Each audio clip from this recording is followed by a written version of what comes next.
Hello friends, welcome to the new episode of my channel. আমি অরিত্র। তো এখন এই ভিডিওর মধ্যে আমরা কথা বলবো যে অমর সঙ্গী বলে ছবিটা নিয়ে, যেখানে লিড চরিত্র প্লে করছে বিক্রম চ্যাটার্জি এবং সোহিনী সরকার।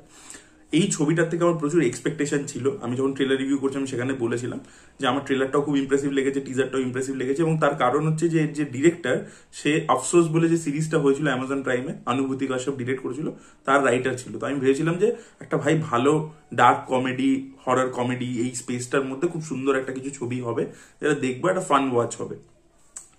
আমি দেবা বলে ছবিটা বেরিয়েছে না, ওটার ক্ষেত্রেও বলছিলাম যে আপনি ছবি একটা কিছু বানিয়েছেন, আপনি প্রমোশন করছেন অন্যভাবে, ঠিক আছে, তারপরে দর্শক হলে পৌঁছে যাচ্ছে, হলে গিয়ে দেখছে মাল বানিয়েছেন আপনি অন্য, তখনই প্রবলেমটা হয়েছে। দেবা যেরকম নিজেকে প্রমোট করেছিল অ্যাকশন ফিল্ম হিসাবে, গিয়ে দেখছেন যে একটা স্লো বার্ন থ্রিলার।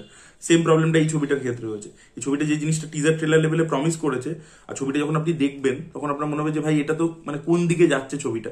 ছবিটা অ্যাকচুয়ালি টোনটা এক্স্যাক্টলি এরকম নয়, ঠিক আছে।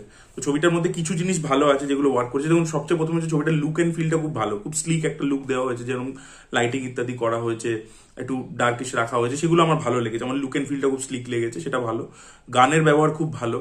পারফরমেন্স কিন্তু বিক্রমের ভালো, বিক্রম সোহিনী ওদের মধ্যে কেমিস্ট্রি ভালো ওয়ার্ক করছে, এবং আরো একটি যে মেয়ে আছে দিব্যাসা, তার কাজও কিন্তু আমার ভালোই লেগেছে। সাপোর্টিং অ্যাক্টার্সদের কাজ ইত্যাদি ভালো রয়েছে, তো এগুলো কিন্তু ভালো। এবং কিছু ক্যামিওস প্লেস করা হয়েছে, সেগুলো কিন্তু ভালো ছিল, এবং কিছু জায়গায় কমেডি ওয়ার্কও করছিল।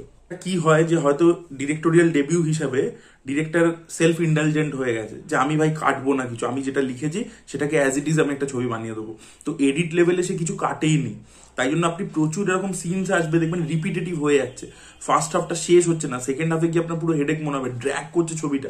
এবং মানে যদি আপনি 2.5 ঘন্টা ছবি বানাতেই পারেন, কিন্তু প্রবলেম হচ্ছে কি যে আপনাকে সেটা তো জাস্টিফাই করতে হবে, হোল্ড করতে হবে অডিয়েন্সকে 2.5 ঘন্টা ধরে, সেটা পারছে না। সেটা হচ্ছে কি যে স্ক্রিন প্লেটা না, মানে নিজের টোনটাকে কন্টিনিউয়াসলি চেঞ্জ করতে থাকছে। সেটা একটা প্রবলেম হচ্ছে, যে আপনি পরিষ্কার বুঝতে পারবেন যে ডিরেক্টর বানাতে কি চাইছে। একটা মানে হরর রোমান্টিক কমেডি এরকম একটা স্পেসের মধ্যে অপারেট করতে চাইছে, নাকি একটা সিরিয়াস ছবি বানাতে চাইছে, আপনি এই জিনিসটা বুঝতে পারবেন, একটা টোনাল ইনকনসিস্টেন্সি ফিল করতে পারবেন।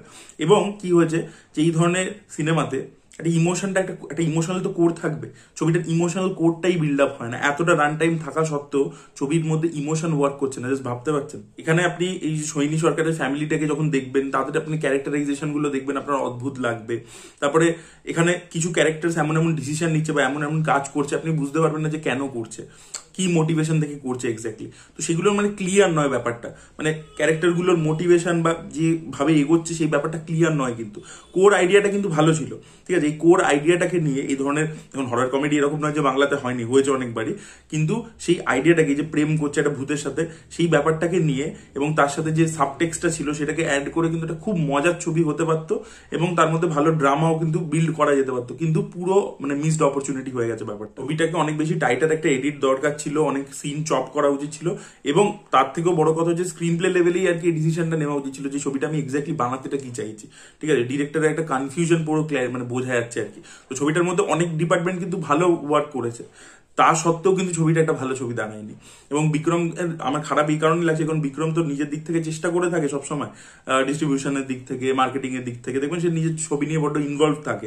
তো সেইটা করা সত্ত্বেও তার আর কি স্ক্রিপ্ট লেভেলেও আর কি এই জিনিসটা আর কি আরো বেশি করে ফোকাস করা উচিত, যে যে ছবিটা বানাচ্ছি সেটা মানে ক্রিয়েটিভ প্রসেসটার মধ্যেও ঢুকে সেটাতে ইনভলভ হয়ে একটা বেটার ছবির দিকে আমার মনে হয় ফোকাস করা উচিত। নাহলে খালি মানে এক্সটার্নাল অ্যাসপেক্ট গুলোকে দেখলাম, যে আমি মার্কেটিং দেখছি কি ডিস্ট্রিবিউশন দেখছি, that is not enough for a film মানে টু ওয়ার্ক, এটা আমার মনে হয়। তো that was it guys, thank you so much for watching this video. ভিডিওটা ভালো লেগে থাকলে লাইক করুন, শেয়ার করুন, চ্যানেলকে সাবস্ক্রাইব করতে ভুলবেন না। এবং আপনারা যদি অমর সঙ্গী দেখেছেন, আপনাদের কি এক্সপিরিয়েন্স অবশ্যই কমেন্টে জানাবেন।